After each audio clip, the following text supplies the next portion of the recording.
course, looking sharp. Definitely, yeah. They train together. They're also good friends. You know, they hang out all the time. He doesn't know the technique on how to equally pull out the headphone sides. That's sad. I gotta teach him, dude. The way you do that, right? If you got a headset like this, the way you equal it out is you pull them all the way back, and then you use your thumb as a reference. So as you pull out, right, I might use a whole knuckle to be one space, right? So from the bottom line here to the top, fits in the space pulled down. And then what you do is you go to the other side and you do the exact same thing. And then you get equal spacing on both ends. So when you put them on, they're equally the same. That's how you do it. You don't have to guess, you don't have to look at it, you don't have to do none of that shit. Use your thumb as a reference. That's old school. That's old school like thousands of years ago, like masonry and building, you know. That's an inch. An inch is supposed to be one knuckle of your thumb. That's an inch. Sex ed. Mate, I don't know, man. Maybe if you start with a thumb, maybe it could be. Depends. It's on context specific. Where's the banana and bagel at? Mate, they're in the kitchen, dude.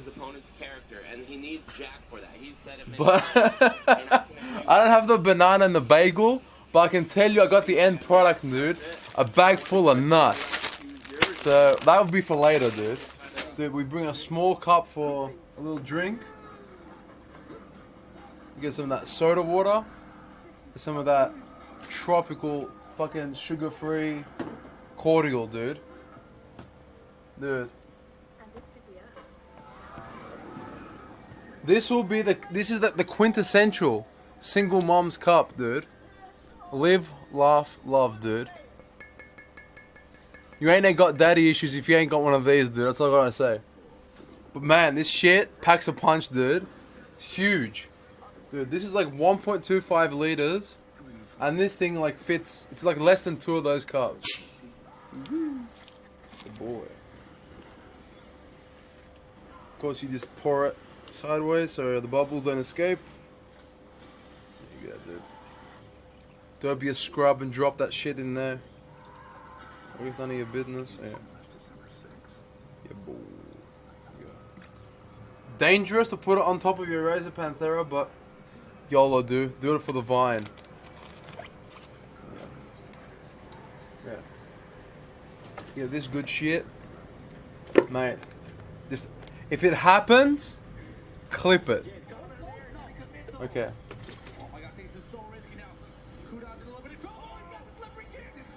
Oh yeah, dude. Oh yeah. There we go. Man, we don't waste it. Yeah, it's all good. Okay, hold it. Secure. Dude, it's like half a liter of fucking tropical flavored goodness. With soda water. Hell yeah, dude. Oh yeah. I've been holding on to this until top 8s, man. It only took me like 10.5 hours. I'm not a Dragon Ball person, I'm more of a Naruto person. I've read every single issue of Naruto. I don't fuck with Boruto, that shit looks trash. But I read every Naruto. I haven't watched every Naruto, but I've read it all. I've tried to watch Bleach.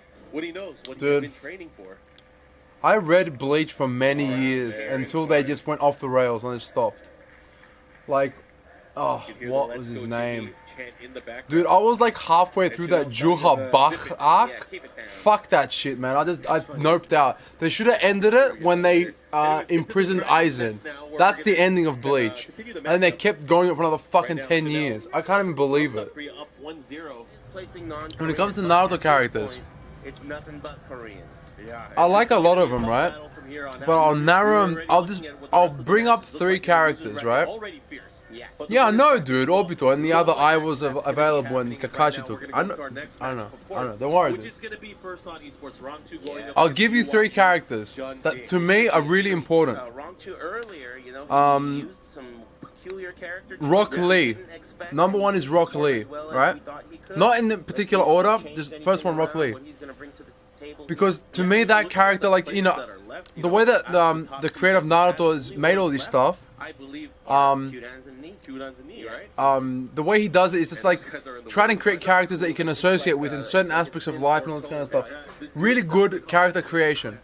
So what he did with Rock Lee and how I associated with that character was that, you know, this guy was never talented in anything, like natural talent. This didn't exist. And he basically brute forced his way into competency through hard work. And just brute force hard work. Fuck everything. Work ethic, grind, and no complaints. Just to be like recognized by people who have it naturally. Like that to me is fucking huge. Like that is like something that a lot of people need to put in their heads, you know? And that's how I approach a lot of things in my life. Like I'm never really super talented at something, but I'll brute force my way through it, just like he does. Like that's how I kind of had to think about it, right? What's this? The double rage drop. Yeah, dude, that was an awesome ender. I just kind of disappointed that Jimmy didn't win it, dude.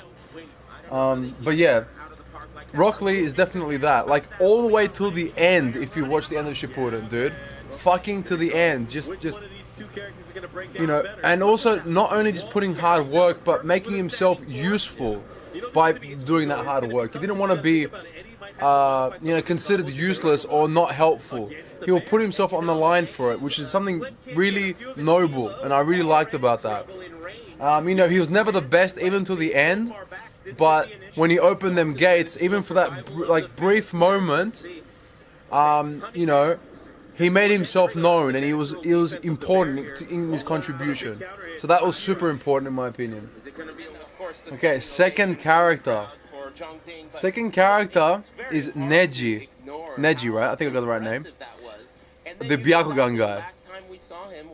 What I liked about him was that he it's basically the story about defining your own path in life and not being confined to the quote-unquote destiny that your family puts you in, which is something that I really associated with growing up as a kid, right? Because, growing up in Greece on the island and all that kind of stuff, it's a very backwards, old school kind of place. So the expectations of what you're going to become and what you're going to do are very set. Let's say for example, my dad's side of the family are all builders, like the whole generation, all brothers, like all 9 brothers or whatever the hell it was. All their kids, their parents, their cousins, my dad, everyone's builders, all of them, for like the whole generation. So like it was basically, yeah, you're going to do the same thing as well. I'm going to become a builder. But, so for example, like what I did differently is that I was like the first male in my family, in my dad's side of the family, and just extended overall, that went to like finish primary school, went to high school, and then went to university. I was the first one that did all that. So I was like the only one that ever went through an academic path and not the builder one. So I kind of associated with that, it's like, you're not, even though it might be tattooed on you of who you are and what you're going to be doing and what, you're going to be, that was not your choice, and you get to make your own choice, in life. So I really like that. And even though, and also the one thing, I can't remember the exact details, but I remember that Neji, despite, making his own path in life, he kind of understood and respected the path that his family was in. He didn't like look down on it afterwards. He kind of appreciated it and kind of treated it with more respect instead of contempt they did initially. Initially, he just hated it and just wanted to get away from it. But then once he got away from it, he kind of understood the value of that as well. But that doesn't mean that he went back to it, but he just sees it in a more respectful way, which is more mature kind of response to that kind of, I understand that my whole family were builders, for example, but there's nothing wrong in being a builder, that kind of idea. But growing up as a kid, I fucking hated it. I was like, fuck these people, they're not educated, fuck all that. But, as I grew up, I'm like, man, there's nothing wrong with being a builder, man. We all live in houses and someone's going to make them. It's like, it's an important job, But, the childish way that I was perceiving things didn't allow me to see that until I grew up, But like that's Neji, right? But yeah, we're getting the third match, so we'll keep the third one for later, dude. Third character later. The third character is Jiraiya.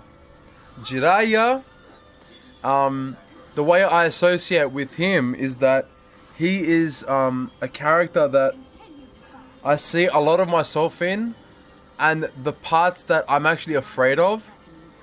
So, for example, Jiraiya is from the outside, from afar, you will see that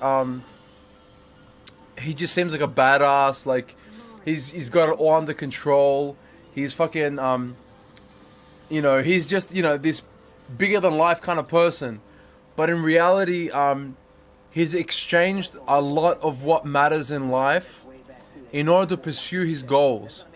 That those goals that he wants, kind of, he's willing to sacrifice everything for him, but for what cost? It's very sad, Jiraiya's story. He was willing to sacrifice friends, family, and a good life to become great. And what it took to become great was it took a lot of isolation. And he's a sennin, right, which is like a hermit, which is someone who doesn't talk with other people. He disappears to the mountains and comes back, So so Jiraiya, dude, from Naruto. We were talking about Naruto earlier. I'm jumping in, dude. So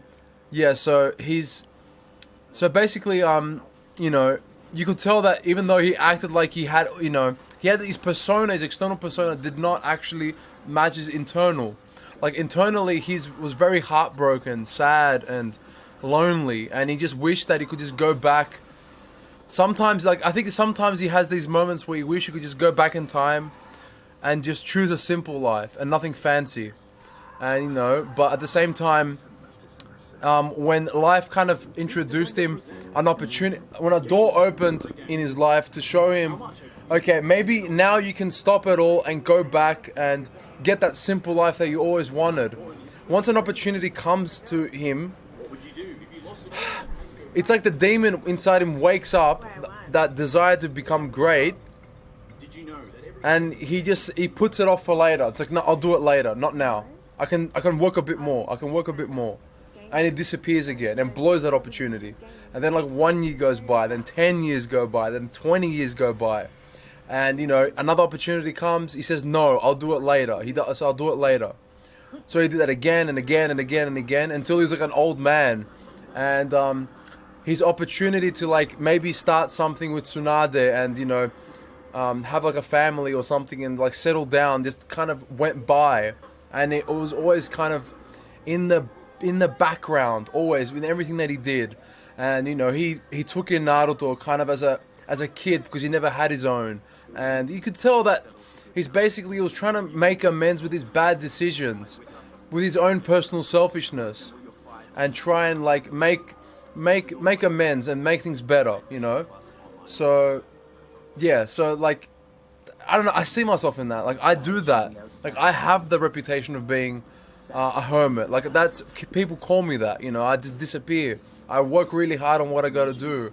I reject, a lot of times like family and friends and relationships and just to further my goals, just to work on what I consider important. And sometimes then I kind of put everything else on the back seat. So I see that's a negative aspect of myself. And I see Jiraiya and I'm like, man, I see myself, but not in a cool kind of way. It's like, man, it could. I just don't want it to end that way for me, if that makes sense, right? Because Jiraiya was really a tragic character. Really, he was a tragic character. Despite how funny and entertaining he was, and how lighthearted and all that kind of stuff. He was a genius. He was good, but he was a sad character. Like there's other honorable mentions, but that's too much. Those three characters, that's it. Rock Lee, Neji, Jiraiya. Hell yeah. Oh man, he's poking away. He's got the wall pressure off axis. The transition to bear stance, avoiding the raid kick. Man, it's Ranchu is such an impressive player, dude. This is amazing. Go low. Oh my god. Wall break. One. Oh. Oh, the block, don't punish. Oh my god. Oh, he misses. Oh my god, he eliminated me. Do you fucking believe what's happening, dude? Dude. Oh my god. Incredible. What the hell was he even trying to do there? He got an upgrade. What the fuck? Was he going for the rage art? What was that? Up 3+4? Dude, he's gone. He went for the aerial state and he went for the, looks like it was the laser. Ranchu eliminated Knee. Knee fanboys around the world have all dropped dead right now. Dead. Definitely was, but man, there you have it. Fuck me. Who would have thought? Who would have thought? Dude, you know what? Ranchu got my respect, man. This match fucking got my respect, man. Big time. Not like he didn't have it, like, I didn't have anything against him, but man, like now I'm like kind of a fan. I'm like, hey, you know what? This guy went against an S+ tier motherfucker, the best in the world. And he just fucking, you know, he did it, man. He fucking did it. I mean, it's just so Imagine Panda World Champion. Now I'm getting interested. Today's listen, play your main. Yes, yes, yes. That's exactly right, man. This game is hella fucking balanced, man. Pick who the fuck you want, and you'll be fine. Fuck this debating about who the fuck to pick, man. So annoying. Just pick someone. Fuck the frames. Oh no, don't fuck the frames. Calm down. The frames are important. The tier list, that's not that important. Calm, one thing at a time. One thing at a time. Wow. There we go. Get that low parry. Carry, carry, carry. Oh my god. What's he gonna go for? Nice sidestep there from Kudans. Yeah, and he's looking great. Good block. And it's a safe low, but he gets the electric. He's got no rage, which is good. He's gonna get that health. Oh, good block. No tsunami can punish. Oh my god! This is fucking unreal. I feel bad for Gigas. Who's Gigas? I already forgot about him. Wow, wow, wow, wow. Hop. Oh no, hop. Yes. Another one? Okay. Oh my god! One more round and it's all over. The tension is out of this world, dude. This is unbelievable. This could be the moment. Opening up with so much confidence there with the iron butt. Oh my god, no one could have guessed this. If somebody bet on this, they're gonna win a lot. Oh yeah. I was gonna say whoever bet on Ranchu is gonna make a lot of money, dude. What were the I think Ariba sent me yesterday some betting stuff. What was his rate at, dude? What was his odds? He could just stand and block. He doesn't want to take too many risks. He has a 2-round Lord. lead. The only thing that's gonna kill him is the hell sweep. And that's the thing. All he has to do is tap down back, and he could end Kudans' tournament. Oh man, look at this. Kudans has There we go. hardly any life left. Oh my god, a slide and the backhand. Bear champion. Oh, he got him. It's not Follow. over. 15 seconds. Oh, he hit. And his game The ball. other No. side. The wake up. Be careful. One more. He can end it here. Kudans. Yeah, oh my god! World champion! Panda! World champion, dude! Tekken World Tour 2018 champion, Ranchu, dude. First sign, Ranchu. Fucking read him and weep. What a god, dude. He has a new fan, dude. I'm telling you, he worked his way up, dude. Respect. Fuck, man. This guy came out of nowhere, man. And he's just kicking ass. 25 to 1. 25 to 1 chances on this guy. Give me that shit. Beautiful work. Wow. Amazing work from him. Oh my god. From the crowd. But you know, you gotta Fucking congratulations, dude. That is a fucking real. That's a grand final, dude. No bullshit. Amazing work. I don't think he's processed it yet, dude. I think he's still in shock. Fuck, the focus on this camera is next level, by the way. Just turn the wheel. Just turn the wheel on the camera. There's a thing. There's a glass in the front. There's a ring with like little like dents on it. And you just turn the ring until you can see as if you're wearing glasses and it looks good. There you go. Nerf Panda, dude. Scuffed cam, yeah, dude. I'll fucking kick his ass, dude. He's fired.